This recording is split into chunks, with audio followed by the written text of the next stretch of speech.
Ayanikkad post ഓഫീസിനും കളരിപ്പടിക്കും ഇടയിൽ ഒരു 50 metre മാറി ഉള്ളോട്ടേക്ക് വരുന്ന വഴിയാണ്. ഇതിലൂടെയാണ് ഇന്നലെ പുലർച്ചെ വാഹനവുമായി വന്ന ഒരു കുടുംബം അവരുടെ മുമ്പിൽ കാട്ടുപന്നിയെ കാണാനിടയായ സംഭവം.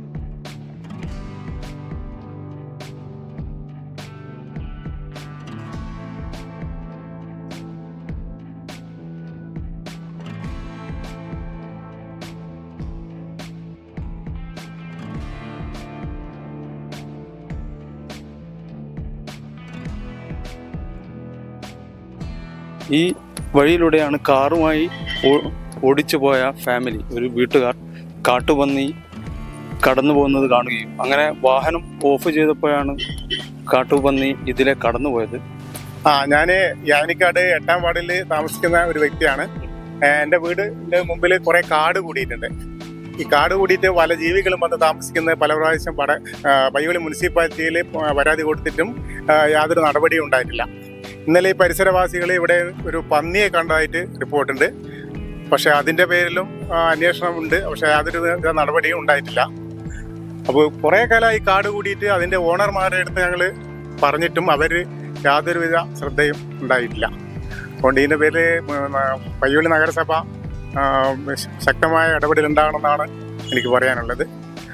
ഇവിടെ അത് മാത്രമല്ല, രാത്രി കാലങ്ങളിൽ ഞങ്ങൾ ഉറങ്ങുന്ന സമയത്ത് ഇവിടെ പല വാഹനങ്ങളിലായിട്ട് ഈ വേസ്റ്റുകൾ കൊണ്ട് ഇട്ടിരുന്നുണ്ട് പല സ്ഥലത്ത്. ഇവിടെ അത് തിന്നാനുള്ള ആണ് ഇത് ജീവികൾ വരുന്നതെന്നാണ് പറയപ്പെടുന്നത്.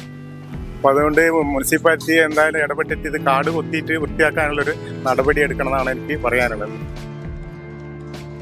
കാട്ടുപന്നികളെ സാധാരണയായി വനങ്ങളിലാണ് കൂടുതലായി കാണപ്പെടുന്നത്.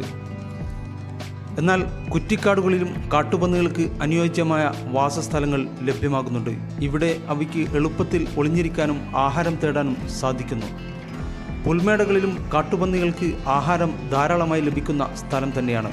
എന്നാൽ ഇവിടെ അവയ്ക്ക് ഒളിഞ്ഞിരിക്കാൻ പ്രയാസമുള്ളതിനാൽ ശത്രുക്കളിൽ നിന്ന് സുരക്ഷിതമായ സ്ഥലമല്ല.